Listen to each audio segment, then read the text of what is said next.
The voice came again, flat, nasal, the pitch of a badly tuned instrument. "Your Majesty?" Xiao Mo opened his eyes. The first thing he registered was silk, then lacquered beams, then the face of a eunuch hovering at his bedside with the particular expression of a man who has learned to look servile even in his sleep. The room was enormous. Gilt screens, incense coiling from a bronze censer shaped like a crane.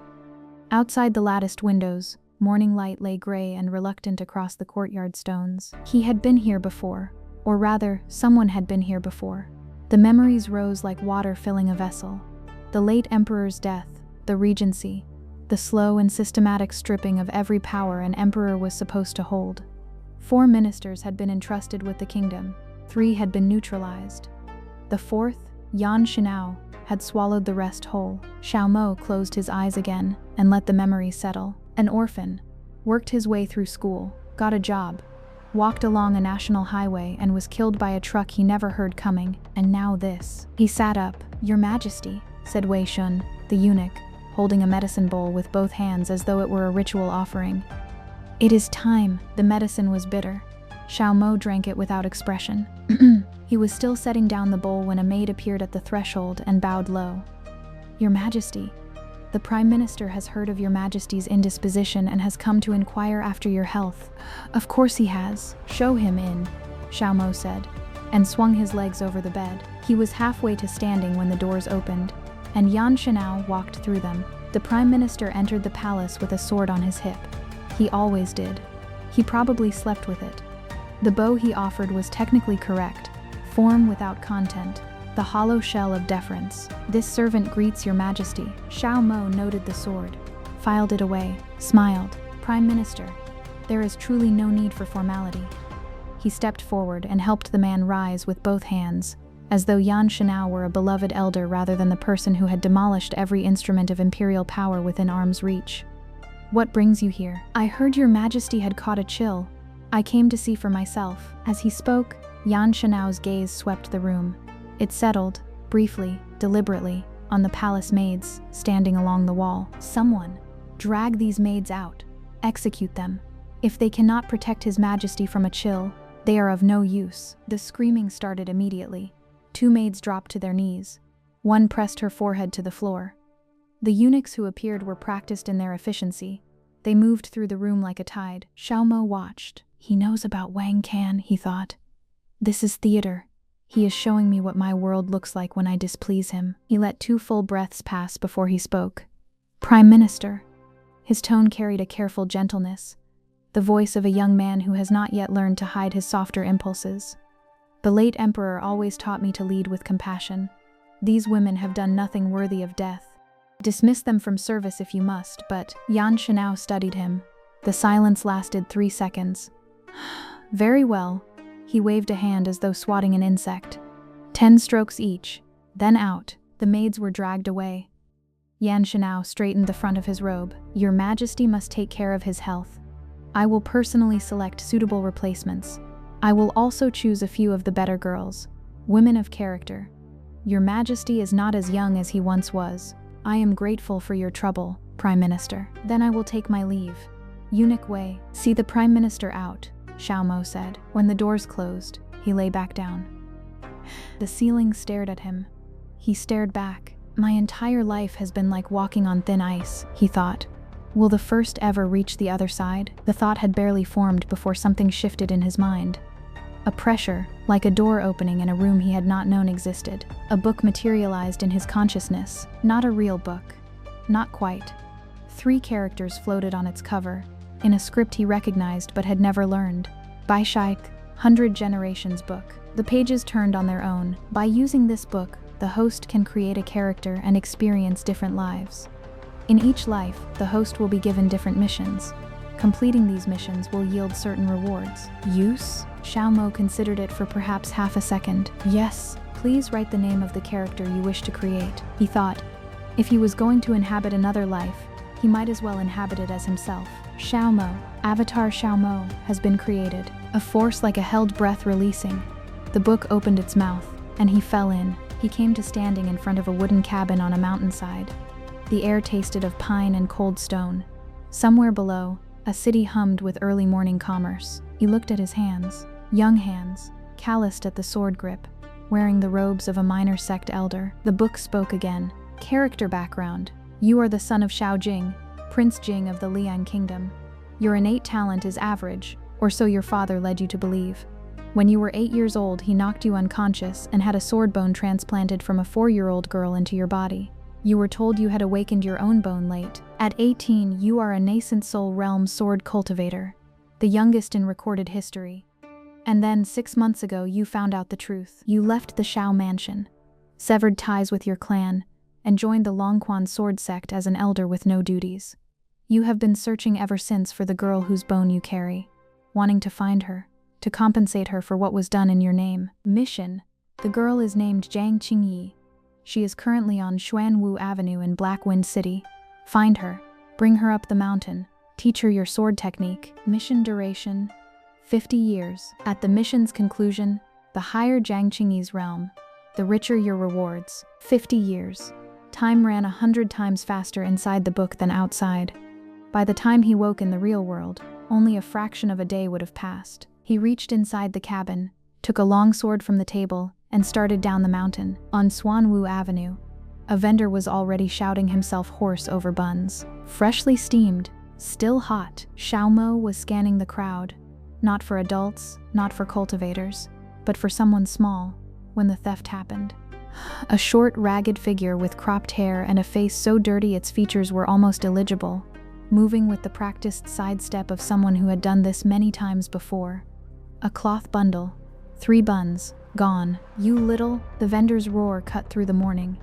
He had a rolling pin, and the lung capacity of a man who spent his days in the open air. Xiaomo turned to follow.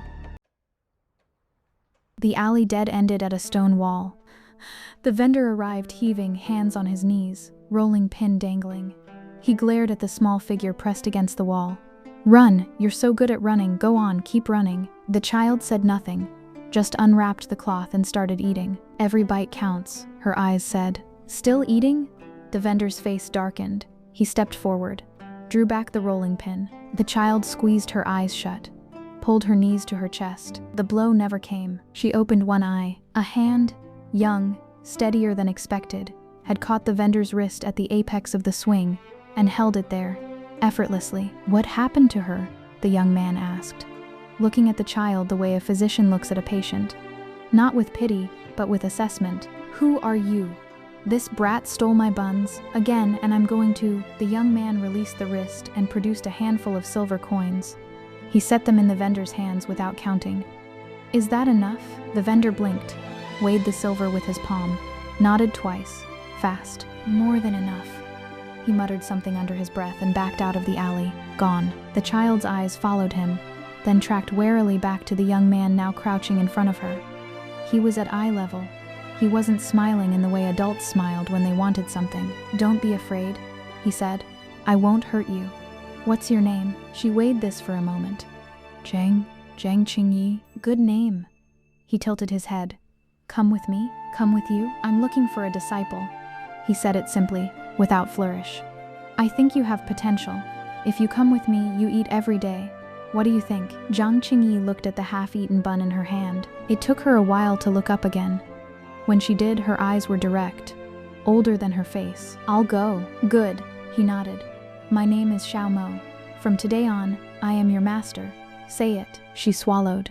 "Master?" The Longquan sword sect processed the new disciple's paperwork without ceremony.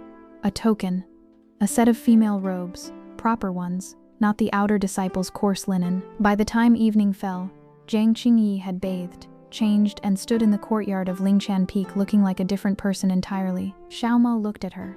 He had not expected the transformation to be so complete. Before, she had been a blur of mud and desperation. Now there was a face, a rather striking one, with sword-sharp brows and clear eyes that held their ground even when she was nervous. He picked up a wooden practice sword from the rack and tossed it to her. She caught it cleanly. "Starting today," he said, "you will learn the sword from me. The technique is called the grass character sword intent. The forms are practiced during the day. At night, you will recite the sword formulas by memory. You will not slack." He paused.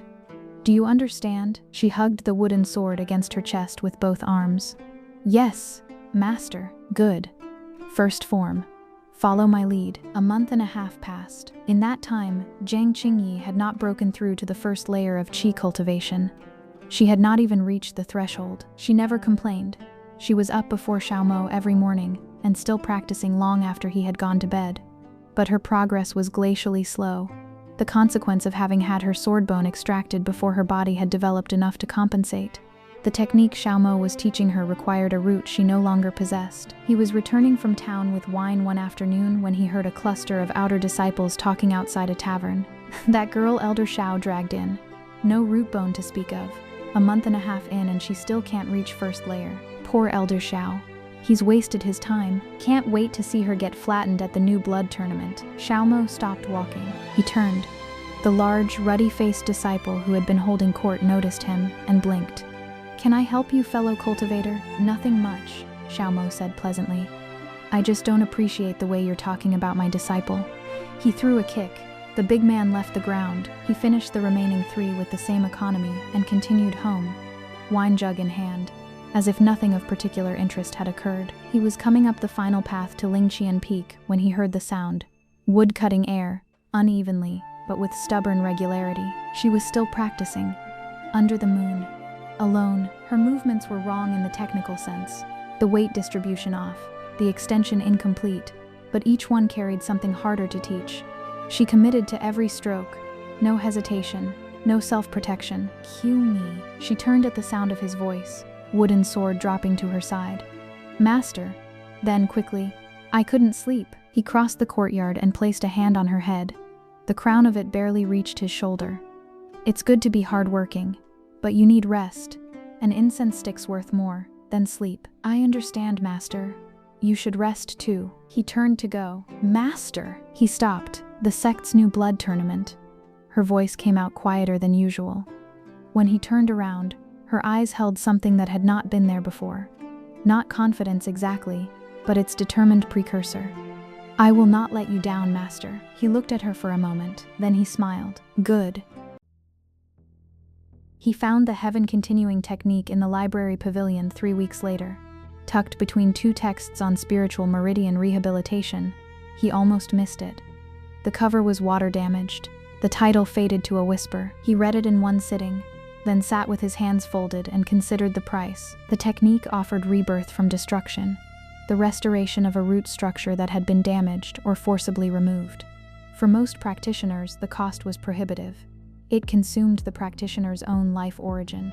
Lifespan, measured in months and years, drained with every application. Xiaomo looked at the ceiling of the pavilion. "I'm only here to experience a life for 50 years anyway," he thought. "The higher Qingyi's realm, the richer my reward. And she can't reach any realm at all if she can't cultivate." He exchanged his contribution points for the book without hesitation. Jiang Qingyi was in the courtyard when he came back, practicing the same form she'd been working on for 6 weeks.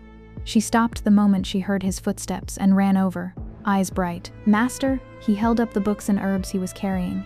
"I found something in the library pavilion. I'm going to brew a medicine, and then I'll need you to sit cross-legged while I work on your meridians. It'll help your cultivation." Her face transformed. "Really? Thank you, Master. Go back to your practice for now. I'll call you." The medicine was the color of tar and smelled worse. When Jiang Qingyi lifted the bowl, her face did something involuntary. A brief war between will and reflex. She set it down, picked it up again. "Is it bitter?" Xiaomo dipped a chopstick in and touched it to his tongue. "Extremely bitter." His tongue went numb. "I'll go find you some." "No need."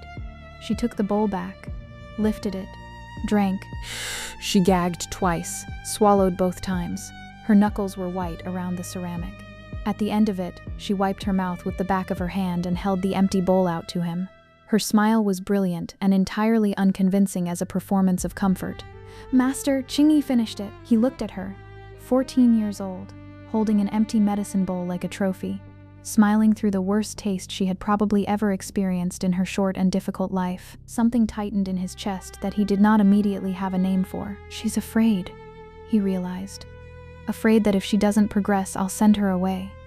Back to the streets, back to stealing buns from men with rolling pins. She doesn't know what I took from her, what my father took." He patted her head. "Sit cross-legged. I'll begin. The technique required channeling his own spiritual power through her blocked meridians while simultaneously reciting an incantation that directed his life origin to serve as a bridge where her own root structure had been severed. In practice, this felt like pressing his bare hand into an open flame and holding it there. A sustained, controlled burn. Sweat ran down his back within the first 10 minutes. His face went pale by the 30-minute mark. Jiang Qingyi's forehead glistened. She sat rigid, teeth clenched against sounds of discomfort, her small hands gripping her knees. The air between them smelled of burnt wood and something sharper, the scent that meridians make when they're being forced to recognize a path they had forgotten. Phew. An hour later, Xiaomo withdrew his power and sat back. Jiang Qingyi opened her eyes slowly. She looked at her hands, then looked up. "Congratulations," he managed. "First layer." "Thank you, Master." She scrambled to her feet, and then stopped, stared at his face. "Master, you look terrible." "I'm fine." He waved a hand. "Go practice." "Master." "Go practice." She went, but her eyes stayed on him as she backed toward the courtyard. He watched from the doorway as she ran through the first form. The difference was immediate. Before, each movement had been technically correct but inert, the right shape with no force behind it.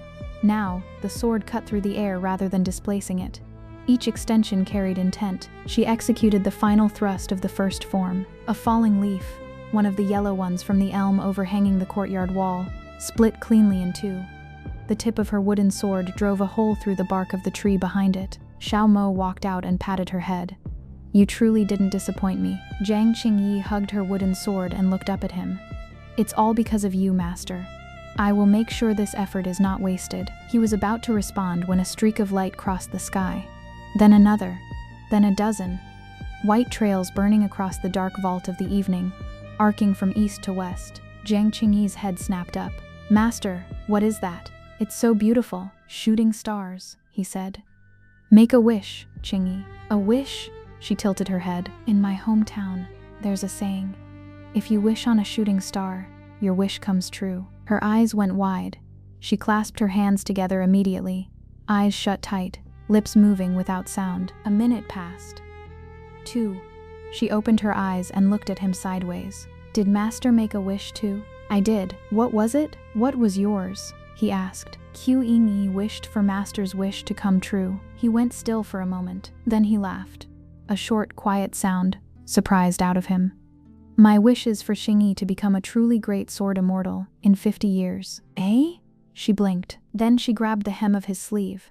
Her grip was firm. Her voice, when it came, was somewhere between solemn and desperate. "I will work my absolute hardest. I will definitely become a truly, truly great sword immortal." Wanjin sect, a one stood in a courtyard and watched the meteor shower alone. She was the sect leader, world-renowned, rarely seen, carrying titles heavier than her sword. A maid called softly from behind her. The sect leader did not turn. "I've heard," she said, her voice low and unhurried, "that if you wish upon a shooting star, your wish will come true. Do you believe that?" The real world returned like a slow exhale. 6 in the morning, Yangxin Hall. The silk sheets were still warm, and outside the latticed window, the palace was just beginning its mechanical daily performance of life. Xiaomo sat up and pressed the heels of his hands against his eyes. He had spent nearly 2 months inside the book. In here, it had been a few hours. The disorientation was manageable. The book had some mechanism that eased the transition. He rolled his shoulders, flexed his hands. The physical ease surprised him. Time inside the book seemed to reset his body as well as his mind. No stiffness, no hunger. What was missing was everything he'd learned. He spent several minutes trying to recall the grass character sword intent, not just the footwork, not just the forms, but the comprehension he'd built during 18 years of the Avatar's life. All of it was gone, smoothed away like chalk from a board. He stared at the ceiling. "I'll see what this reward system looks like when the life ends," he decided. For now. After breakfast, carried in by kitchen servants who had learned to anticipate the strange emperor who seemed to meditate for entire days, Xiaomo called for Wei Sheng. The eunuch appeared instantly, the way men who've learned to live in a state of readiness appear. "Wei Sheng, fetch me some Taoist scriptures." Xiaomo folded his hands behind his back and began to pace. "And then inform the Prime Minister and the Empress Dowager that during my time of cultivation, the affairs of the Zhou Kingdom will require their diligent care." "Your Majesty, You mean to… Xiaomo stopped pacing. He recited, almost to himself, a body trained to a crane's form, beneath 1,000 pines with scriptures in hand. I came to ask of the way, with nothing more to be said.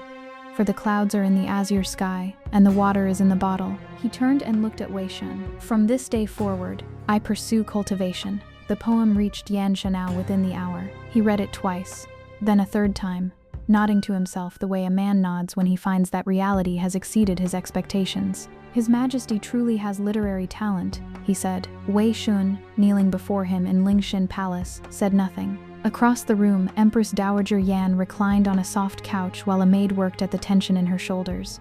She was beautiful in the way that cold weather is beautiful. Clear, sharp, without warmth. She had her brother's bone structure and a patience he lacked. She picked up the poem again, read it, set it down. This emperor of ours, she said, has never shown any real ambition. He's always been a coward. That was rather the point when we chose him. She tapped the paper. When Wang Can came to see him, you had the man demoted. Our young emperor was likely frightened out of his wits. He fell ill, and now he has decided, apparently, to give up entirely. She looked at her brother. Circulate the poem, let the ministers see it. The few who still carry some loyalty to the Shao bloodline, this will give them nothing to rally around. Yan Shanao smiled. I'll go persuade His Majesty later, of course, to remind him that an emperor must not neglect the affairs of state. Wei Shun's brow twitched. Just barely. You want him to neglect state affairs, he thought. That is precisely what you want. But Wei Shun kept his face carefully empty, and bowed, and said yes, Prime Minister, and wiped sweat from his forehead as he backed out of Lingxin Palace. Yan Shanao turned back to his sister. With His Majesty absorbed in seeking immortality, what are your thoughts? She laughed, a cool, elegant sound. He is saving his own skin and doesn't even know it. She paused. There are still loyalists in the court, brother, men who remember what the Shao name used to mean. This poem removes their last excuse for resistance. A pause. As for Wang Can, take care of it, cleanly. A man in a remote post like Lingnan can always be made to die of an illness. Yan Shanao lifted his wine. Already considering it. She closed her eyes as the maid found a knot in her shoulder. And the Wanjian sect elder arrives in 3 months. Whatever he asks for, give it to him. If any of our Yan clan's younger generation catches his eye for discipleship, then the whole kingdom bows to us. She opened one eye and looked at him. Sword Immortal Jiang has never taken a single disciple. Don't entertain fantasies, just do the work. She closed her eye again, and began selecting women for the palace. The next crown prince must have Yan blood. In the real world, barely a day had passed. Inside the 100 Generations book, a year had gone by. Xiaomo had fallen into a rhythm. Sit cross-legged on his bed in the palace, apparently meditating, and spend entire days inside the book. He ate when the kitchen brought food. He ignored court reports. He wrote the occasional poem in a Taoist vein and had Wei Shun circulate it, offering the court ministers the performance of a young emperor who had simply opted out of governance. Yan Shanao found this deeply satisfying. Xiaomo found it useful. Inside the book, things were more complicated. Every 5 days he used the heaven continuing technique on Jiang Qingyi, burning a little more of the borrowed time that made up this avatar's life, forcing open the pathways her body had lost the framework to build on its own. Between sessions he sourced medicinal herbs through the sect's supply network, sometimes trading contribution points, sometimes traveling to smaller markets beyond the mountain. He didn't think about the cost. There was nothing to think about. This is just a life I'm experiencing, he reminded himself. The price comes out of the avatar's lifespan, not mine, and she can only cultivate at all if I maintain the technique. Everything else follows from that. The logic held. He found it easier to repeat when he didn't look at her. 10 months in, Jiang Qingyi was at the 7th layer of qi cultivation. She had also grown. At 15, she was nearly 1.6 meters tall. Not surprising, given that for the first time in her life she was eating properly. The sect provided meat. Xiaomo supplemented with spirit beast flesh when he could obtain it. Her face had sharpened out of its childhood softness into something that suggested what she'd look like in 10 years and made you want to skip ahead and see it. She still trained before sunrise. She still trained after sunset. The only thing that had changed was the quality of each movement. They were beginning to speak the same language as the technique. which in turn meant the technique was beginning to trust her back. That morning, she withdrew her sword stance at the end of her set, and the aura around her rose half a register, like a note finding its proper octave. "Not bad," Xiaomo said. She turned, saw him, and ran over with the uncomplicated joy of a person who has not yet learned to make expressions provisional. "Master, you're up? The sun's halfway across the sky." He patted her head. "Your cultivation speed is increasing. Your hard work is paying off. It's because Master teaches well. It's because you work hard." He stopped. A cough rose without warning, sharp enough to double him forward. She was beside him instantly. "Master, are you fine?" He straightened, waved her off. "I ran into a problem while practicing. Injured myself a little. Nothing serious." He let his face settle into its usual mild expression, calm as still water. "The new blood competition is in 3 months. Are you ready?" She squared her shoulders. "I will not bring shame on you. Just do your best. Leave no regrets." He reached into his storage pouch and produced a narrow wooden box. "This is for you." She took it, opened it, went quiet. Inside, resting on dark cloth, was a longsword, translucent as morning frost. The blade caught the light and broke it gently, the way water breaks light.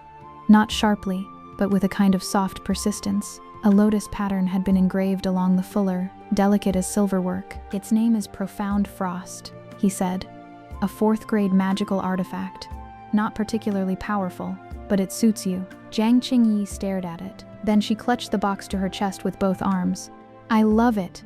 I'll take care of it forever, Master." He shook his head, almost amused. "It's a 4th grade artifact. Decent enough for now. But when your realm rises, I won't throw it away." She shook her head so firmly that her hair swung. "Qingyi will treasure it forever, no matter what happens. I'll never throw it away." He looked at her, this 15-year-old who had spent a year eating properly for the first time, sleeping in a real room for the first time, being told she was worth something for the first time, clutching a mid-grade sword like it was the most valuable thing she'd ever held, which, for all he knew, it was. "All right," he said. "Dananjian sect, which in this present age calls itself the first sword sect under heaven." The new blood competition had begun. On a small plain crowded with young cultivators and their nervous energy, a woman descended from the sky on a flash of light. She wore a sword at her waist, translucent, frost white, engraved with a lotus. It was a 4th grade magical artifact, someone nearby whispered. Strange that the sect leader would carry something so modest. "Perhaps it holds some special meaning for her," someone answered. No one knew what meaning. They thought about it for a moment and then went back to watching the competition. "Come on, betting is open. New blood competition, Longquan Sword Sect." Zhu Jielong, top disciple of Elder Chen Hai, half-step foundation establishment after 1 year. Zhu Fenghua, Nishang Peak Master's personal disciple, 9th layer Qi cultivation, absolute favorite. Xiao Yan, Yunhai Hall Master's disciple, absorbed 3 anomalous fires. 7th layer after 6 months, capable of fighting across realms. The gambling hall in Longquan Town had not been built with ambience in mind. It had been built to process money. Information placards covered one wall, updated every 2 hours with odds for the upcoming tournament. The smell was of cheap tea and barely disguised anxiety. Xiaomo moved through the crowd without urgency. He scanned the wall, scanned it again, moved to the counter. "Excuse me," he addressed the staff member closest to him, a man with the practiced efficiency of someone who had heard every question twice already. "I'm looking for a name that doesn't appear on the board." The man, Shu Xin, by the badge on his collar, reached for a wooden box. "Not on the board means not a favorite. What name?" "Ling Qian Peak. Jiang Qingyi." Zhu Xin's expression flickered. He rummaged briefly and produced a placard. "Found her. Qi cultivation 7th layer. Struggled for a long time before she even started. Must have stumbled onto something fortunate. Decent showing in sparring sessions. Good chance to make the top 50. The top 32 is a stretch. The championship?" He set the placard down with the careful neutrality of a man who doesn't want to seem unkind. "She's a long way from that." "What are the odds?" "Top 50 is 2 to 1. Top 32, 3 to 1. Top 16. Championship odds." Yuxin paused. "We have a pool specifically for the champion. You can only bet it before the competition starts, and if your pick wins and you're the sole bettor, you get the pool -1%. He hesitated. The minimum wager is 50 top-grade spirit stones. Now I understand wanting to support a friend, but Xiaomo had already set the bag on the counter. 50 top-grade spirit stones, he said. All on Jiang Qingyi to win. By the time he returned to Lingxian Peak, Jiang Qingyi had lunch ready. She had taught herself to cook over the course of the year, quietly and without announcement, the way she did most things. The meals had started unambitious and had improved steadily to the point where they compared favorably to the better tea houses in Longquan town. "Master, you're back." She carried the last dish out and set it on the stone table, her face brightening the way it always did when he returned. "Come eat." They sat across from each other. A crow landed on the summit of the peak, carrying a letter. Xiaomo caught it, read it, tucked it away. "What was that?" Jiang Qingyi asked. "A receipt. For a bet I placed." She blinked. "A bet? For the new blood competition?" A pause. "Master, who did you bet on?" He looked at her over his chopsticks with an expression of mild amusement. Her face changed. No, there's absolutely no way you." Her hands came up. "Master, I can't possibly. You're my disciple. If I don't bet on you, who would I bet on?" "How much?" she said flatly. "Did you bet?" "Not much." "How much?" "Only 50 top-grade spirit stones." The chopsticks hit the table. "Master?" She was on her feet. Her voice had reached a register he had not heard before. The voice, he realized, of someone who is about to become a deeply worried steward. "Your monthly stipend is 20 top-grade spirit stones." "That's true. That is 2.5 months' stipend." "I know. On me. On me winning the entire..." "It arrives in 10 days. We won't starve." He picked up his bowl.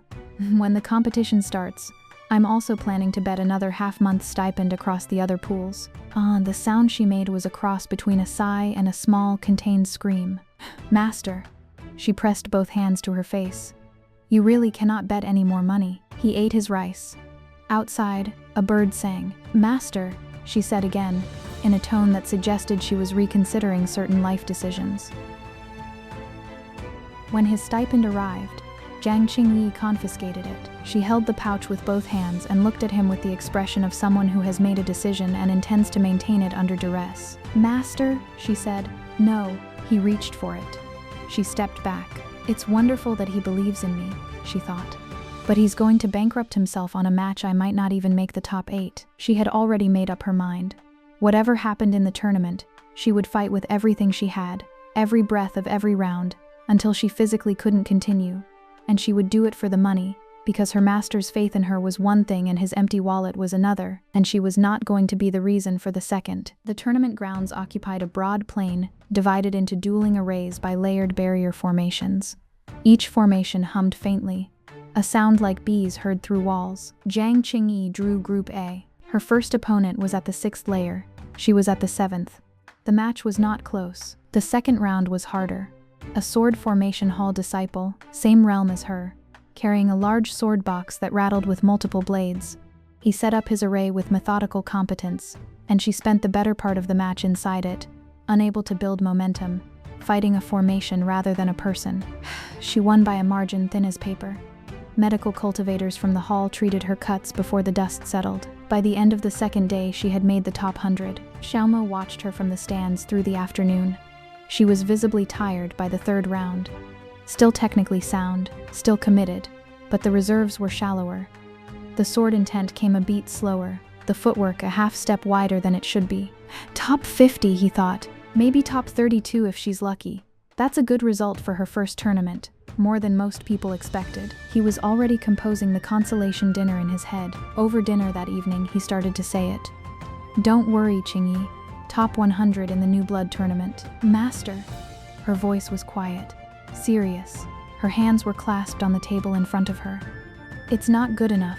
He looked at her. "You bet 50 spirit stones on me winning. I have to at least try." He reached across the table and ruffled her hair. "They didn't go to waste. It was a way to support you." "Master," she said, "you are a singular individual." He heard the warmth beneath the exasperation and chose not to say anything else. The next morning, top 16 match, her opponent was at the 8th layer. The consensus in the stands was that this was her ceiling, that the tournament had been a better showing than anyone expected. and that she should take this round as a learning experience and forfeit before she was badly hurt. 3 minutes into the match, she was losing. Xiaomo stood. His hand hovered over the surrender token a master could present on a disciple's behalf. Then Jiang Qingyi, blood on her chin, sword held in front of her like it was the only fixed point in a moving world, broke through the 8th layer. It happened the way breakthroughs sometimes happen in extremity. Not gradually, but all at once, like a dam going. The air around her shifted. Her opponent, in the split second of stunned confusion that follows any dramatic change in a fight's momentum, hesitated. She used the grass-burning technique. The sword traced fire through the air. One motion, clean through his defenses, and it was done. Xiaomo lowered the surrender token slowly. At the end of the 3rd day, she walked out of the arena and jogged to him across the trampled grass.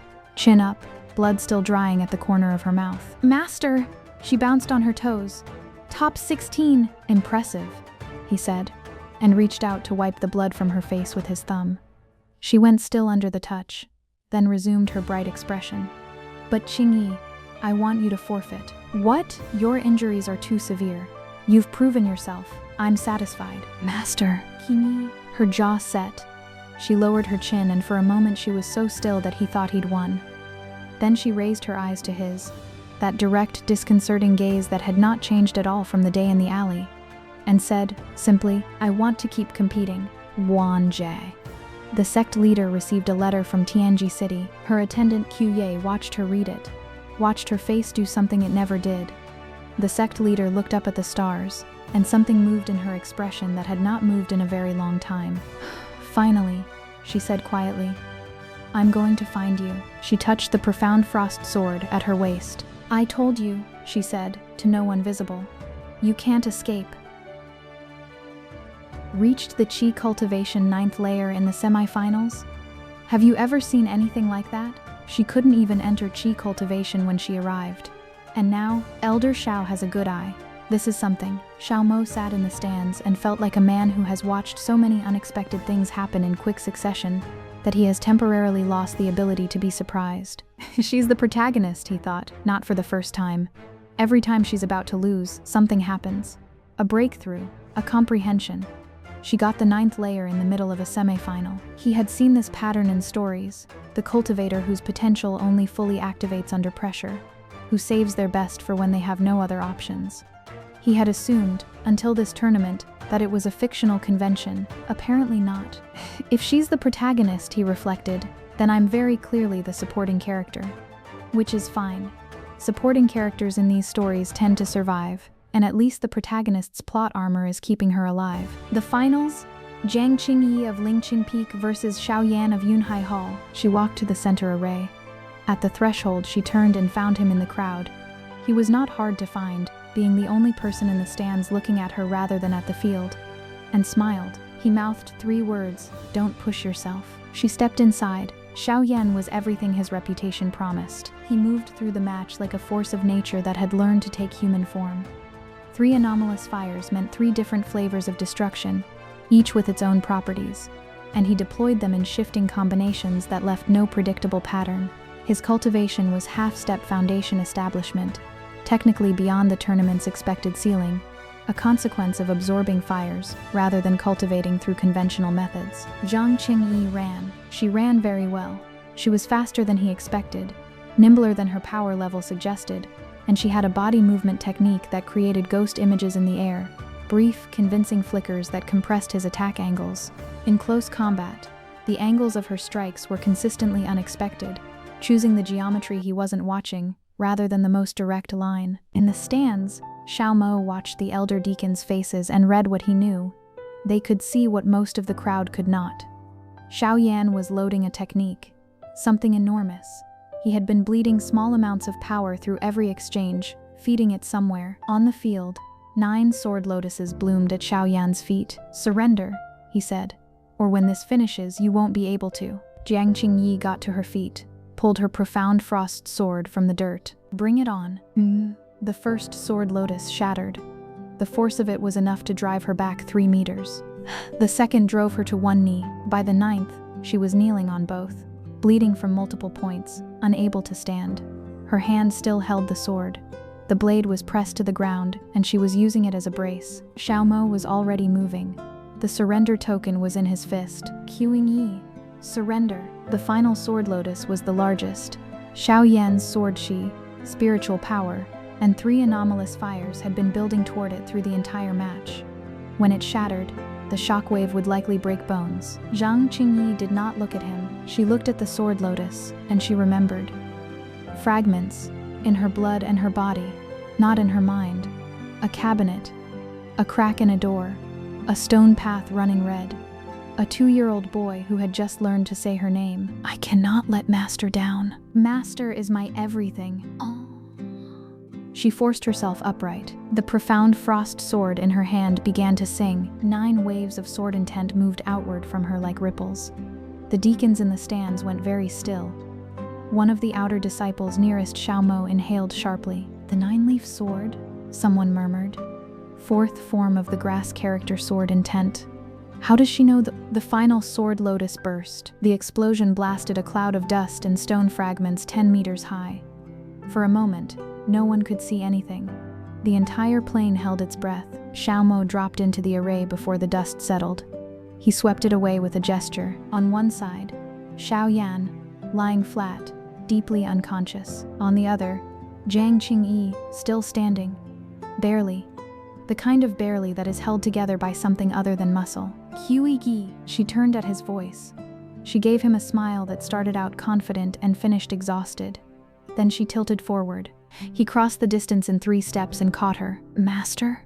Her voice was small, muffled against his shoulder. The money you bet, Master. A pause. I won it back for you. Qingyi. Time to take your medicine. Master, I can do it myself. Look at yourself. Open your mouth. Thank you, Master. She had won. She had also broken approximately 4 ribs, lost significant blood from half a dozen cuts, and overstrained 2 meridians in the final push. Xiaomo fed her medicine 1 spoonful at a time and did not comment on any of this. After the bowl was empty, he sat back and handed her a storage pouch. These are your winnings, the prize money from the tournament, plus what I won from the betting pools. I don't need. You do. Foundation establishment isn't free, neither is Cave Mansion Realm, or Dragon Gate, or any of what comes after. He paused. Take it. If I need something, I'll ask. She held the pouch and looked at him with an expression he recognized, the one she got when she was working up to something she thought he wouldn't like. Master, she said carefully. Your realm? People in the sect say you're guaranteed to reach the Immortal realm. You're barely 20. You have so much time. He smiled and did not confirm or deny. I have exactly as much time as I have left. Not a day more. And I am not going to tell you that. Get some rest, he said. I'll be outside. Then half a year. Jiang Qingyi reached Qi cultivation 9th layer perfection and began preparations for foundation establishment. When she attempted the breakthrough, 9 bolts of lightning came down from a sky that had been clear 10 minutes before. For an ordinary cultivator, 3 bolts. For Jiang Qingyi, 9. Xiaomo had prepared for this. He had sourced every crossing tribulation elixir available through the sect's networks and positioned himself between her and the catastrophe. She survived.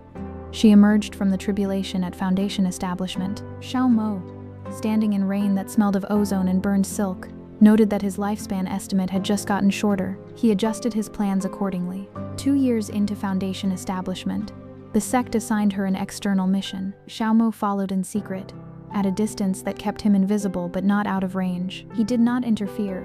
He had told himself he would not interfere unless the situation became life-threatening, and he maintained this even when watching her was the most difficult thing he had done in either of his lifetimes. She completed every mission. Not just completed, she completed them well, clean. She had tactical patience that other young cultivators lacked, and she handled subordinate relationships with an instinctive fairness that built loyalty without demanding it. By the time she turned 17 and reached Cave Mansion Realm, her name had started to travel. On the day she turned 18, Xiaomo sent her down to Longquan Town on an errand, and quickly decorated the courtyard. When she came back up the mountain carrying the wine, she found him waiting under the moon at the top of the path, smiling. Master, I got the wine. Close your eyes. Why? Just do it. She tied the black cloth he handed her over her eyes without further argument, surrendered her hand to his, and let him lead her into the courtyard. All right, he said. Look, She untied the cloth. In the center of the courtyard, a very large osmanthus cake. One candle, lit, written on it, in his handwriting, "Happy birthday, Qingyi." She stood there for a moment without speaking. "It's a custom from where I come from," he said. "We eat cake on birthdays. The cooks in town didn't know how to make a proper one, so I used osmanthus cake as a substitute. Make a wish. Blow out the candle."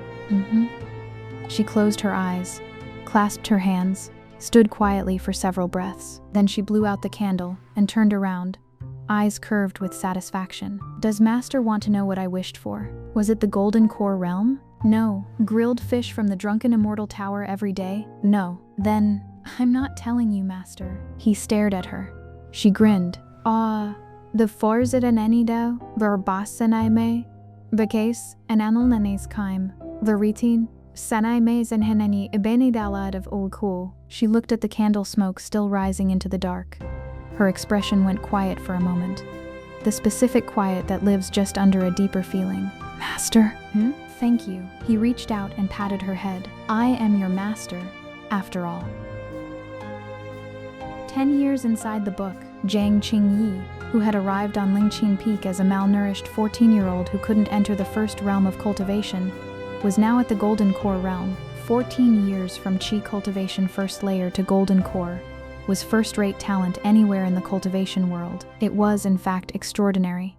Most people didn't realize this because her early years had been so unremarkable. On the bed in his room on Lingqian Peak, Xiaomo lay with his hands folded on his chest and watched the ceiling. His reflection in the window across the room showed a man who looked older than he should. The face had gone gaunt. The color in it was wrong. Not quite gray, but not quite the right kind of pale either. He'd been maintaining a concealment technique to hide the worst of it from her, but maintaining the technique cost energy he didn't have to spend. By my count, he thought, I have fewer than 30 years left. That will not reach the 50-year limit. He had known this for some time. It did not particularly disturb him. What he had not been able to fully resolve was the question of what to do about it. Specifically, what to do about the last thing he still owed her. Once Qingyi reaches the nascent soul realm, he thought. Then, he coughed, reached for the handkerchief on the bedside table. When he pulled it away, the fabric was red. He was still folding it, carefully, out of sight, when the door opened. Jiang Qingyi came in carrying the medicine bowl. She saw the coughing.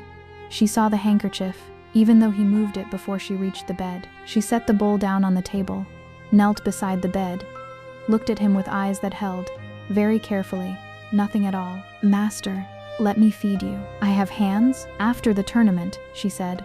You fed me medicine every day. Lie down. He lay down. She lifted the spoon. After the bowl was empty and she'd helped him settle under the covers, she arranged his blanket with small, precise movements. Rest. You're going to be fine. I'm not going to die just yet, he said.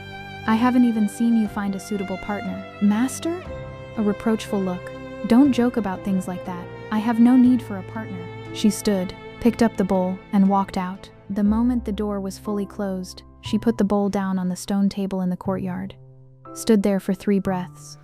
Then she left for the medical hall at a pace that was not quite running.